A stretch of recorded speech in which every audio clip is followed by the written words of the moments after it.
welcome to YOUCANIC. In this video we're going to troubleshoot a Chevy Silverado. Here we have a 2018 Chevy Silverado.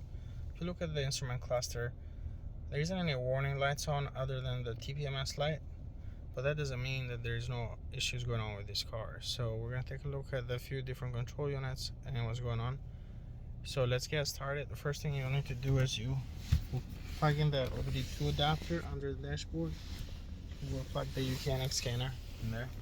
And then here we've run a complete scan of all the systems. So first, once you turn on the scanner, you can go to diagnostics. So you can run what's called a quick scan. A quick scan can go through all the control units that are found on this vehicle, and it will tell you like what fault codes are present. We already identified the car by selecting VIN, auto VIN.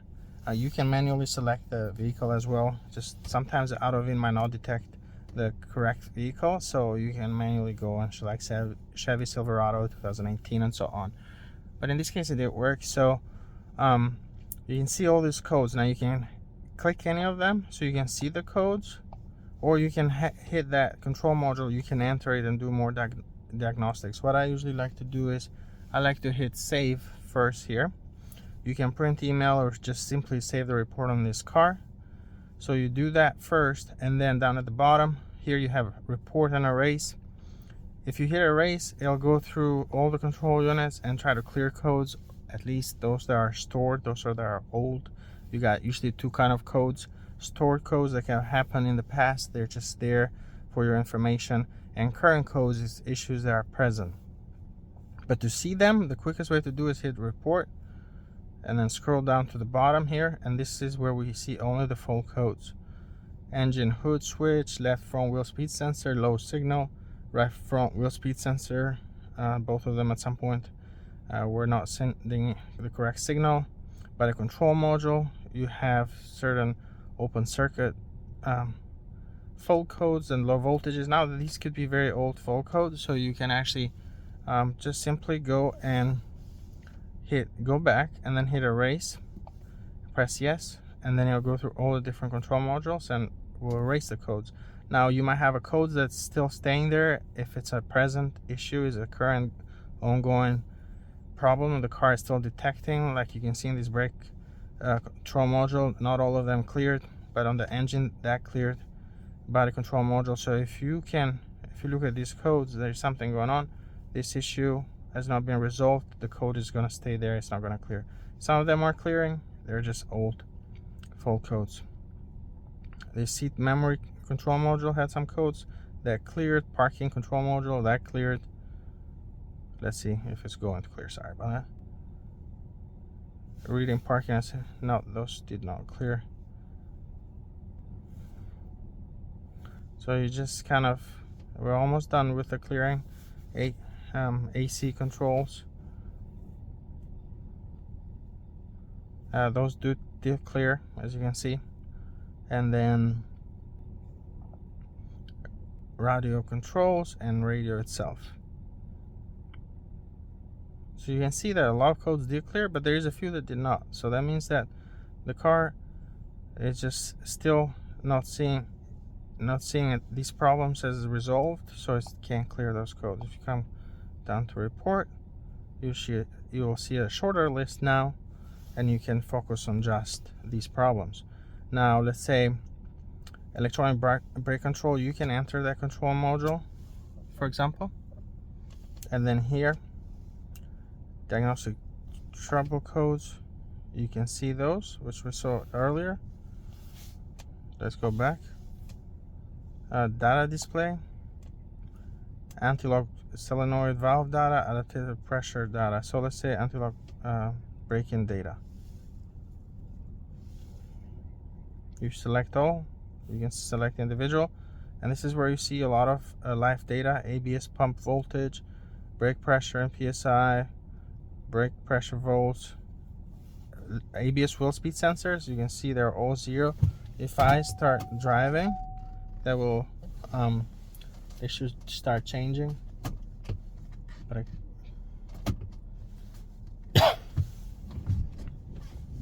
and you can see that how those changed. And I'm not going very far, but You can see those change as you move.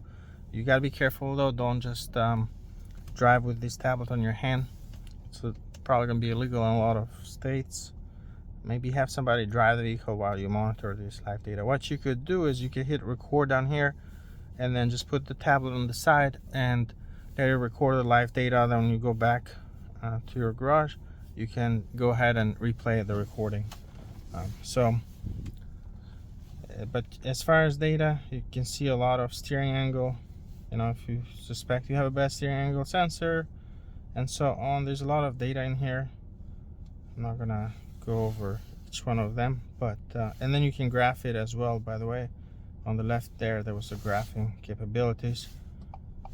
There's more live data and status, and then but here we're under the electronic brake control module. It's usually kind of what runs your ABS, traction control, and so on. But again, more live data. Let's go back. Control functions, again, under the electronic brake control module. And you can see ABS valves. You can run the ABS pump, like if you're trying to do bleeding, for example, you can do automatic brake bleed, brake booster pump, traction control, left front solenoid valve, so you can operate those. Let's see, let's go to ABS pump motor, for example. And you might have ABS light might come on for a second when you, it's pretty common for the ABS light to come on when you access the ABS or ABS pump, but you can activate it and deactivate it right from here, and you can see the live data.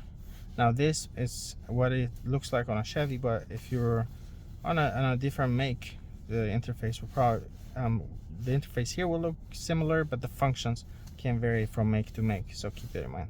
If I keep going back, you know, you can go under any of these control, you can enter any of them, even the ones engine control module, for example, it has no codes, but we can still enter it. And you can look under live data. That's where you'll see a lot of like the oxygen sensors.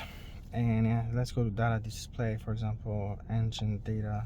There's a lot of data that you can see on this, but let's go select OK. And then you can see engine RPMs, MAF sensor, engine load percentage, pedal, throttle position, map, intake, manifold pressure in PSI, fuel control, loop status. You have a O2 sensors, bank 1, bank 2, and sensor upstream and downstreams, which upstream would be sensor 1 and downstream would be sensor 2. Fuel trim, short fuel trim, long fuel trims and percentage, and so on. There's a lot of data. Ignition timing,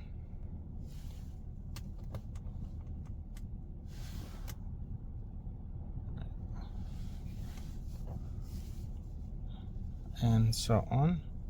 Fuel pressure sensor, fuel pressure switch, AC compressor clutch, oil pressure in PSI, oil engine oil switch, vehicle speed sensor, engine runtime 14 minutes.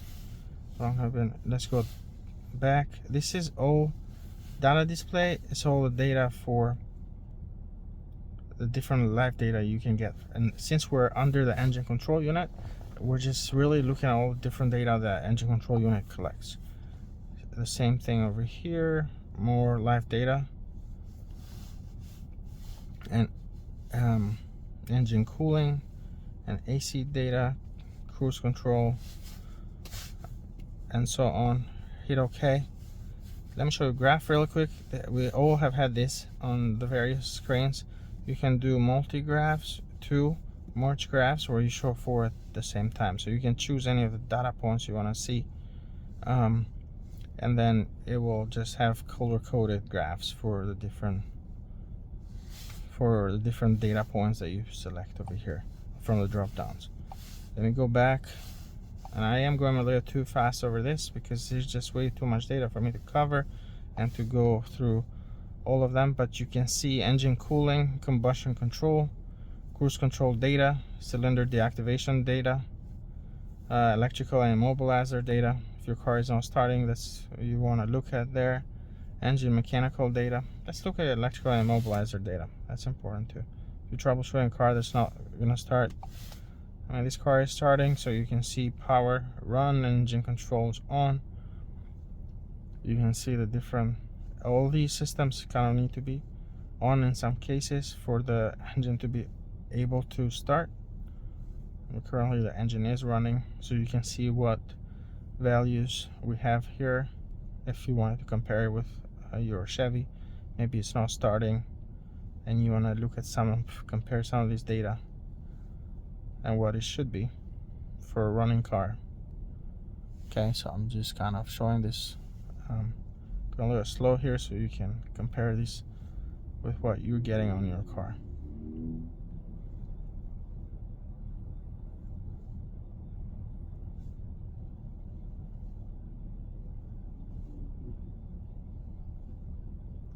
Okay, all right, so there's that data there. You got engine mechanical, engine position data, crankshaft and camshaft position, evap, exhaust, fuel injectors, fuel system, fuel trim, O2, ignition, induction data, instrument cluster, manual transmission data. We don't have that.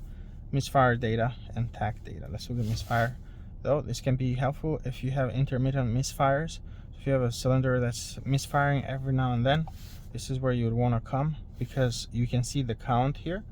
If this was misfiring, for example, not frequently, but like very rarely, I would say, what would happen is you have these counts.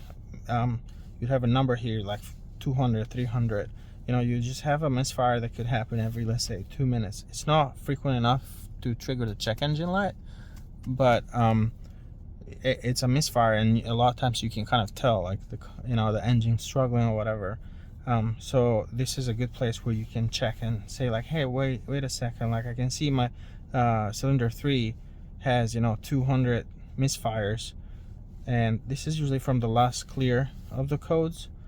So it could be if the full codes weren't clear for like years and the car had been running with an issue for years, you might have like a number in there like 2,000 or 3,000 counts of misfire. So this is a good place where you can check the misfire. So let's go back. So I'm still under the engine control unit. This is where the live data was. You do also have control functions or activations. You can activate a lot of things here. This is AC compressor, grill and air shutter system, compression test, cooling fan, evap system test, engine control, ignition relay, engine oil pressure control, solenoid valve, engine speed throttle, fuel control loop systems, generator L terminal, ignition timing, oxygen sensor heaters, you can turn those on, service bay test, starter relay. Let's go at, let's see, AC compressor clutch.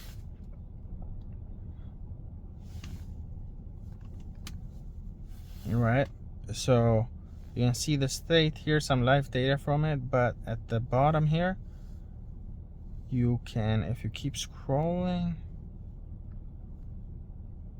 we're only seeing live data, but at the bottom right here, says off and on. So if, let's see, status AC request signal, let's turn it off, and then you can see all these values that change. AC request signal change to no, AC compressor clutch relay command turn to off. You can see all this data. Command state is off because I turn it off, but turn it back on, in progress, and then they change. You can see command state is on, and these AC request signal, yes. So this can be good for troubleshooting. You have an AC system, you don't know if the AC compressor is working or not. Now a lot of times with these AC systems, if you have like low refrigerant, you might have a code in there, you need to go clear, and this scanner can do that, like kind of reset the AC control unit by clearing all the codes, and then the AC comes back to normal. So if you have a system that's fully charged, you can come in here. It's a dedicated this test is under a engine control unit, but there is a dedicated AC control unit on most cars, and you can see AHV AC control module. that is really what does all the climate controls and the AC compressor. So if you have AC system that doesn't cool, you can go in there, read the codes, and try clearing them. If they don't clear, you can address whatever code is there present. But there's a lot of tests that can be done in here. I'm not entering a lot of these control units, but as you can see, you can once you enter the control units, you'll be able to read the data, look at live data, clear the codes, look at activations, and so on. Now there is also, now I was under diagnostics, under the home screen. I was under diagnostics, and that's where you would come and select Chevy, or you can select VIN up here and then automatically detect the car.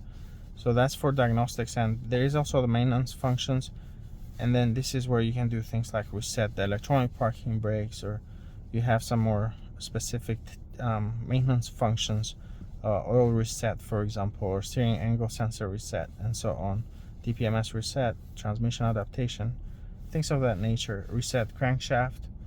Now not every single one of them will work or apply to this car, because these Chevys don't require battery registration. For example, this is gasoline, this is not a diesel, so it's not going to have a DPF need or function, or AdBlue, things of that nature. So but once you enter them, you'll see if your car is listed there or not.